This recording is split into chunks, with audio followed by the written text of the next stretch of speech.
Seja muito bem-vindo a mais um programa Propósitos de Vida. Meu nome é Adriano Papa, sou pastor. Estou na apresentação deste programa que tem abençoado a família brasileira.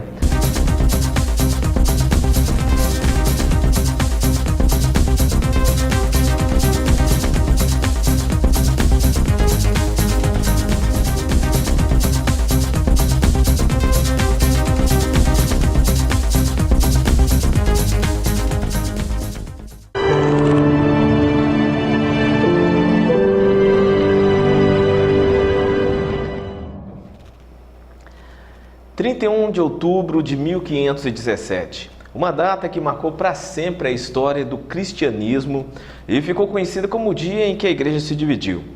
Antes dessa data, somente as lideranças eclesiásticas e os letrados tinham acesso às escrituras sagradas que estavam escrito em latim. Era muito difícil para um indivíduo comum ter acesso à Bíblia, ler e interpretar. A Bíblia era algo exclusivo de uma minoria e a fé era usada como instrumento de manipulação. Muitos cristãos evangélicos, vamos dizer os protestantes, não sabem quem foi Martinho Lutero. E muitos daqueles que conhecem sua história acreditam que a reforma iniciada por ele serviu para dividir a igreja ou que ele tenha tentado criar outra religião. E foi exatamente esse discurso que a igreja daquela época usou para perseguir Lutero e seus simpatizantes. A verdade é que Lutero não tinha nenhuma pretensão de dividir a igreja. Ele fazia parte do clero da Igreja Católica e tinha conhecimento de todo o seu poder, influência política e econômica, e que há séculos ela usava a fé das pessoas para o crescimento ou manutenção desse poder. Ele se voltou, foi contra a mensagem que as lideranças passavam aos seus fiéis, baseada em dogmas e costumes que não eram coerentes com a autoridade máxima do cristianismo, ou seja, a Bíblia. Essa indignação de Lutero, ela veio à tona quando ele apresentou as suas 95 teses na Catedral de Wittenberg e, após isso, na forma de protesto. Daí o termo protestante ou protestantismo. Espalharam-se por toda a Europa cristã. Lutero queria mudar a conduta da igreja, fazer com que a principal fonte de inspiração para suas práticas fossem os evangelhos, mas infelizmente a igreja estava perdida em si mesma e jamais poderia tolerar teorias contrárias aos seus dogmas, ainda que fossem puramente bíblicos. Lutero defendia, através de suas teses, que a salvação é pela graça e pela fé e que não se poderia obter o favor de Deus através da compra de indulgências ou de penitências.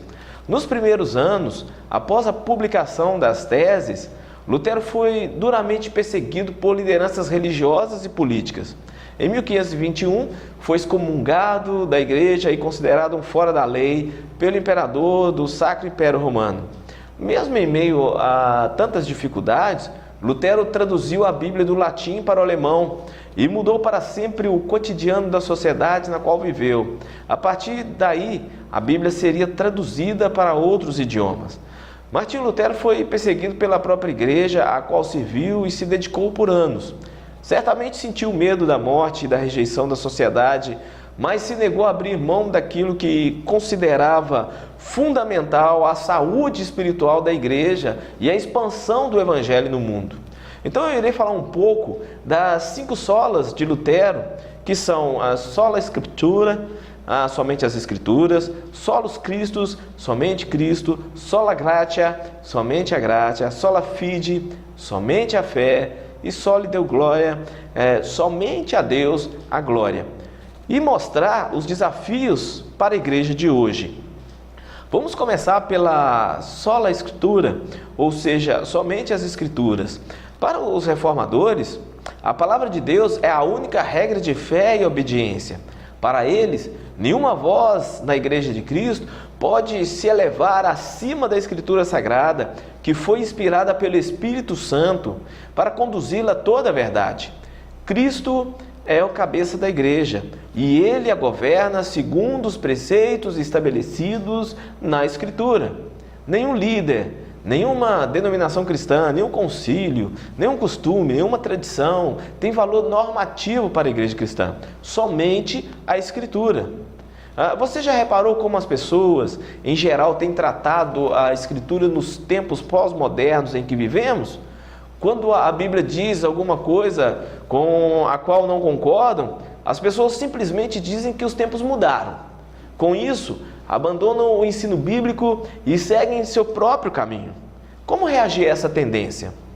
Para esse pensamento, eu deixo o texto de Isaías, no capítulo 8, versículo 20, que diz assim: a lei e o testemunho, se eles não falarem desta maneira, jamais verão a alva.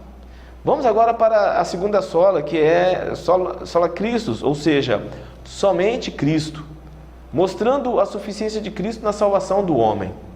Muitos colocam a salvação atrelada a algo mais além do sacrifício de Cristo na cruz do Calvário. Assim como na época em que Lutero fixou as 95 teses, refutando muitas práticas, a salvação na cabeça de muitos cristãos está atrelada ou à penitência, ou a dízimos e ofertas, ou à frequência nas atividades eclesiásticas, e por aí vai. A realidade é essa, que somos inteiramente dependentes de Jesus para a nossa salvação. Não há nada que possamos fazer para obtê-la e só recebemos porque Cristo fez por nós tudo o que era necessário. Até mesmo a fé com que nos apropriamos dessa salvação é fruto da sua graça. Somos inteiramente dependentes dele. E para salientar em nosso coração essa dependência, a teologia reformada sempre afirmou, com muito vigor, somente Cristo. A outra sola é sola fide, que significa somente a fé, e é uma das bandeiras defendidas pela teologia reformada desde o seu nascedouro. Todos os reformadores se levantaram vigorosamente contra a doutrina da salvação pelas obras ou pelos méritos. Todos eles, desde o início do seu ministério, afirmaram que a fé é o único instrumento que Deus nos dá para nos apossarmos da salvação que Ele concede graciosamente. É comum as pessoas imaginarem que fé e formalismo religioso são a mesma coisa. Esse erro foi cometido na Idade Média, quando as pessoas viam um homem frequente aos trabalhos da igreja e zeloso no cumprimento de seus deveres religiosos, e imaginavam: aí está um homem de fé.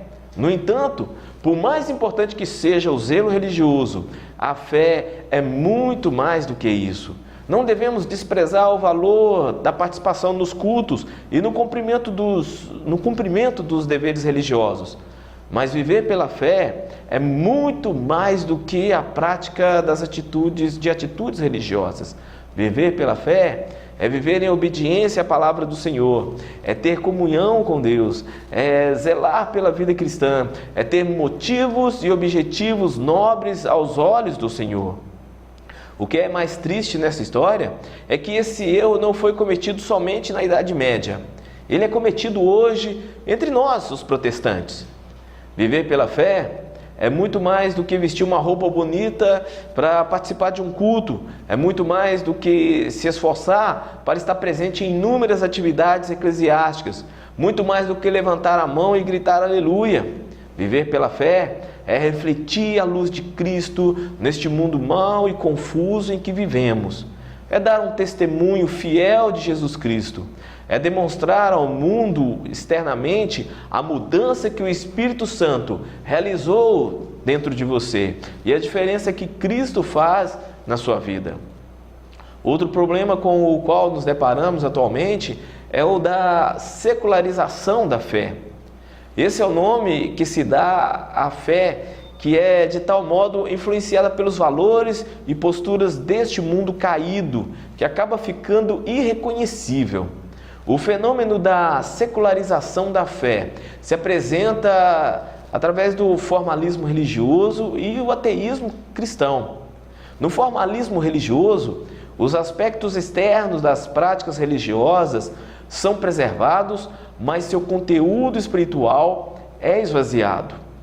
A pessoa continua frequentando os trabalhos da igreja, mantendo suas amizades evangélicas e todo um aspecto de piedade, mas o seu coração está vazio e longe de Deus.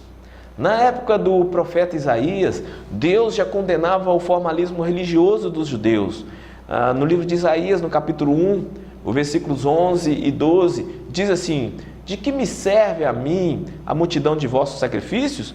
Diz o Senhor, estou farto de holocaustos de carneiros e da gordura de animais cevados, e não me agrado do sangue de novilhos, nem de cordeiros, nem de bodes. Quando vindes para comparecer perante mim, quem vos requereu o só pisardes os meus atos? O povo mantinha a sua prática religiosa, mas todo o seu conteúdo espiritual havia se perdido. Suas ofertas tinham se tornado vãs, suas orações não eram ouvidas pelo Senhor, e seu culto causava desprazer em Deus.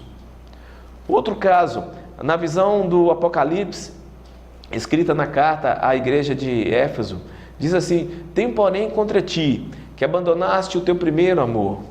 O vigor espiritual dos crentes de Éfeso não era mais o mesmo. A igreja de Éfeso, ela foi muito abençoada.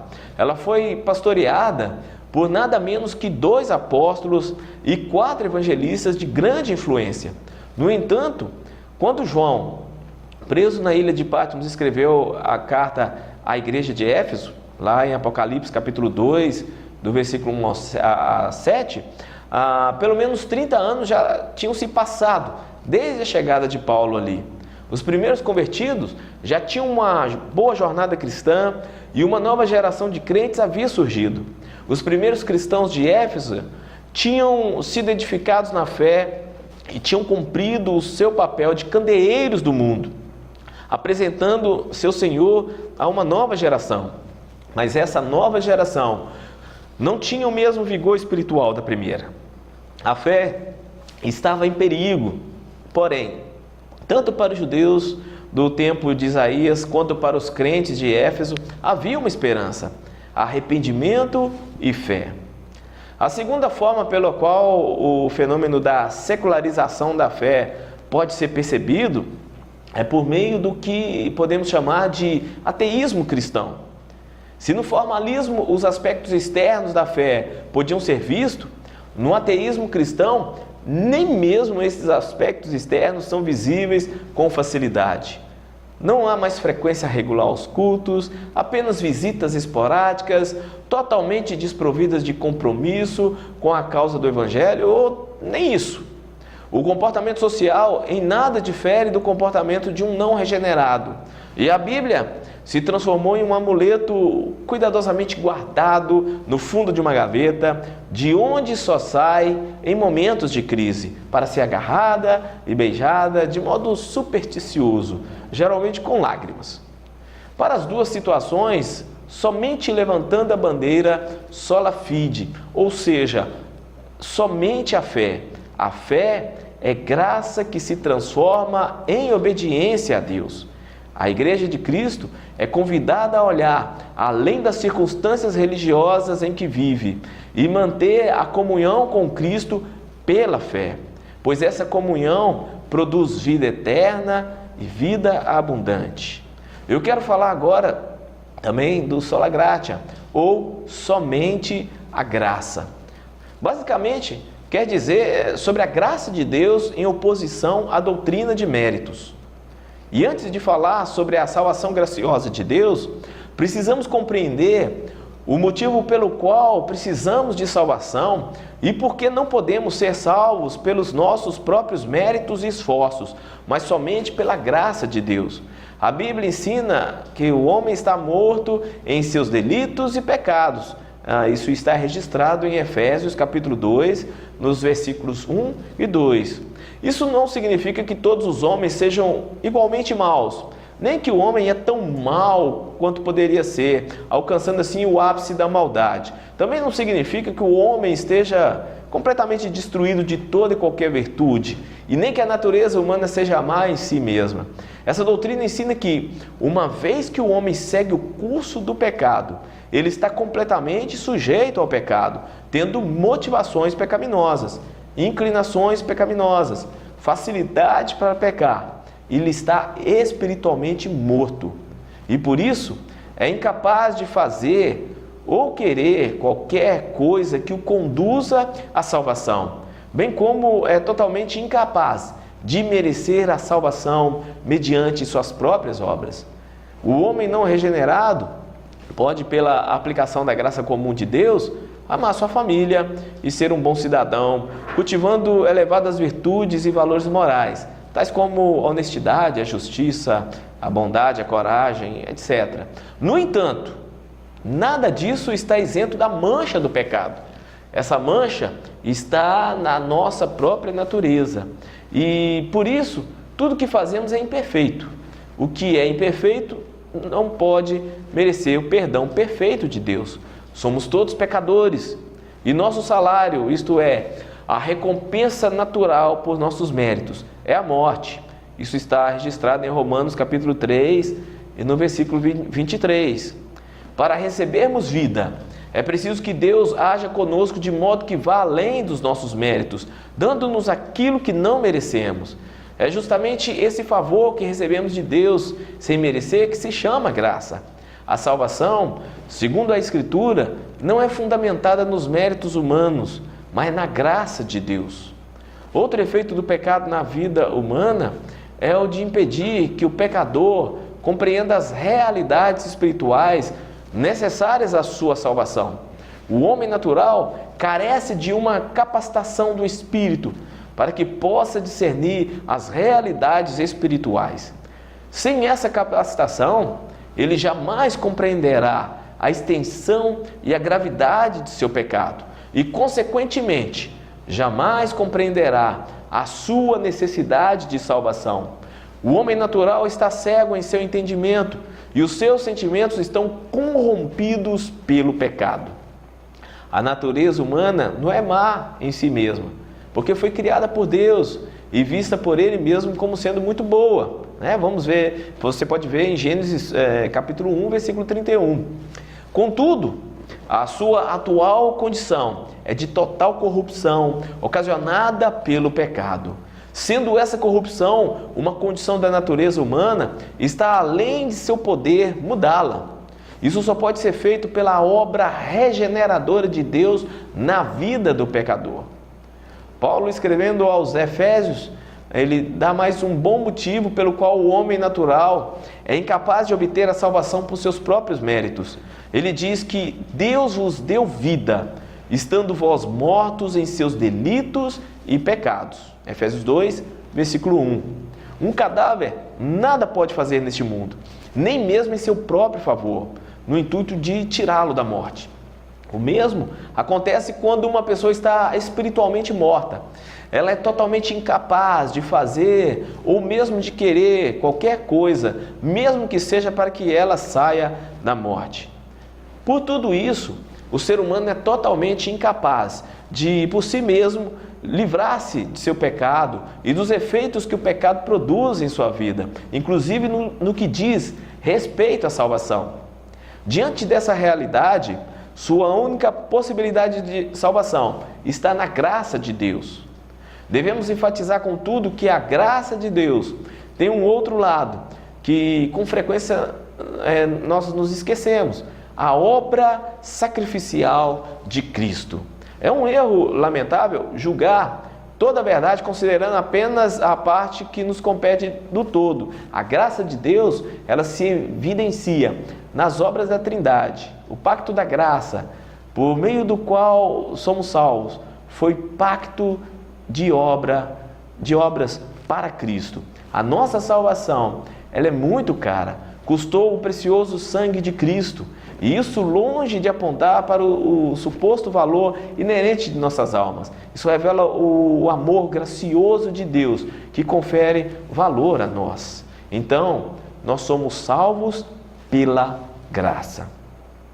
A quinta sola solis deu glória, ou seja, somente a Deus a glória. De acordo com o Catecismo Maior de Westminster, o fim supremo e principal do homem é glorificar a Deus e gozá-lo para sempre. Deus não divide com ninguém a sua glória. Isso está registrado em Isaías, capítulo 42, versículo 8. E Ele governa a história de modo que em tudo ele seja glorificado. Veja como ele fez isso na história de Israel e da igreja. Deus escolheu o seu povo para a sua glória. Ele nos criou para a sua glória. Ele chamou Israel para a sua glória. Deus resgatou Israel do Egito para a sua glória. Ele levantou o faraó para mostrar seu próprio poder e glorificar seu próprio nome. Ele derrotou o faraó no Mar Vermelho para mostrar a sua glória. Deus poupou Israel no deserto para a glória do seu nome. E por todo o Antigo Testamento podemos ver outras situações assim. Também vemos isso na pessoa de Cristo. O Senhor Jesus buscou a glória de seu Pai em tudo o que fez. Ensinou-nos a fazer boas obras para glorificarmos a Deus. Advertiu que não buscar a glória de Deus torna a fé impossível. Ele disse que responderia às orações para que Deus fosse glorificado. Ele suportou sofrimentos até o último momento para a glória de Deus. Eu poderia falar aqui sobre ídolos e adoração aos santos que os reformadores tanto combateram há 500 anos atrás. No entanto, a realidade de grande parte da comunidade evangélica de nossa época faz com que esta doutrina tenha especial relevância e aplicação para o lado protestante nos dias de hoje. No mundo evangélico, uma imensa multidão de pessoas tem sido atraída por pastores que agem como heróis religiosos, canalizando para si mesmo uma atenção que deveria ser direcionada a Jesus, o único salvador e cabeça da igreja. Nesses movimentos, o líder se apresenta como revestido de autoridade espiritual máxima, pronto para solucionar problemas, curar enfermos, expulsar legiões de demônios, dar ordens e receber recompensas em nome de Cristo. Essa postura deixa em segundo plano a pessoa de Cristo, que é quem verdadeiramente soluciona, abençoa, cura, restaura, enfim, quem verdadeiramente age como Senhor da igreja e sumo sacerdote eterno. Uma coisa é o pastor ser fiel, ter um ministério abençoado e frutífero e levar a igreja a glorificar a Cristo, reconhecendo nele a fonte de todo bem, de toda a vida. Outra coisa é o pastor apontar para si mesmo, confiando em sua eloquência e em suas aptidões para arrastar multidões. A igreja é de Cristo e tudo que se faz nela deve redundar em glórias a Cristo e mais ninguém. Outro problema visto nesses grupos evangélicos é o uso de relíquias evangélicas. Copo de água em cima do rádio, toalhinha santa, sal grosso, água do Rio Jordão, lascas da Arca de Noé, pregos da cruz, manto de Elias e vai por aí. Tudo isso são relíquias modernas que chamam para si uma atenção que só devia ser dada a Cristo. Quem cura e abençoa não é a água do Rio Jordão ou a água cristalina de uma fonte borbulhante, não é o sal grosso nem o sal refinado, não é o manto de Elias nem de Pedro. Quem cura e abençoa, conforme a sua vontade soberana, é Jesus Cristo, o único mediador da nova aliança, o único Salvador, o único autor da vida. A adoração só é devida a Deus. Devemos nos lembrar disso, não apenas quando somos convidados a agir de modo errado e nos curvar diante de uma imagem e oferecer orações a ela, mas também quando somos tentados a adorar as modernas relíquias evangélicas e até pelos líderes religiosos uma consideração muito maior do que é devida. Somente Deus deve ser adorado. O que aconteceu nos anos que se seguiram à reforma foi um tempo de muitas lutas, ações e reações. Mas o mundo nunca mais foi o mesmo. A liberdade de pensamento, o retorno da pregação do Evangelho e a centralidade da palavra de Deus na vida do povo, nos púlpitos das igrejas, nas universidades livres, na política e na economia. O mundo experimentou um novo tempo. 500 anos depois, e a igreja cristã volta a ter saudade do Evangelho. Nós vemos uma clara deformação da igreja novamente. a falta do Evangelho no centro da vida e da pregação da igreja. Então é tempo de buscarmos uma nova reforma. Quando Deus não é o centro da vida, a vida fora do centro se torna confusa, vazia e violenta. O evangelicalismo à brasileira não oferece o Evangelho, não chama o homem a arrepender de seus pecados e a se reconciliar com Deus por meio de seu Filho Jesus Cristo. Então espero que, ao comemorarmos os 500 anos da Reforma, seja uma oportunidade para repensarmos os nossos caminhos diante de Deus e diante da sua palavra. Receba esta palavra em nome de Jesus. Convidamos você para o nosso próximo programa, se o Senhor permitir, se Jesus não voltar até lá, tá? Que o Senhor te abençoe e te guarde, que o Senhor resplandeça o seu rosto sobre ti e te dê uma semana de muita paz, em nome de Jesus.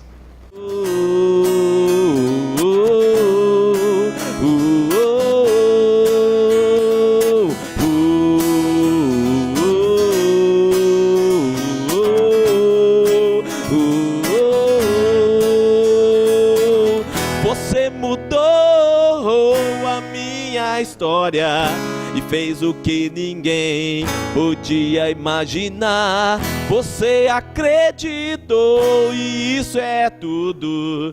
Só vivo pra você. Não sou do mundo, não. A honra, a glória, a força, todo louvor a Deus e o levantar das minhas mãos é pra dizer que eu te pertenço, Deus. A honra, a glória, a força, todo louvor a Deus e o levantar das minhas mãos é pra dizer que eu te pertenço, Deus.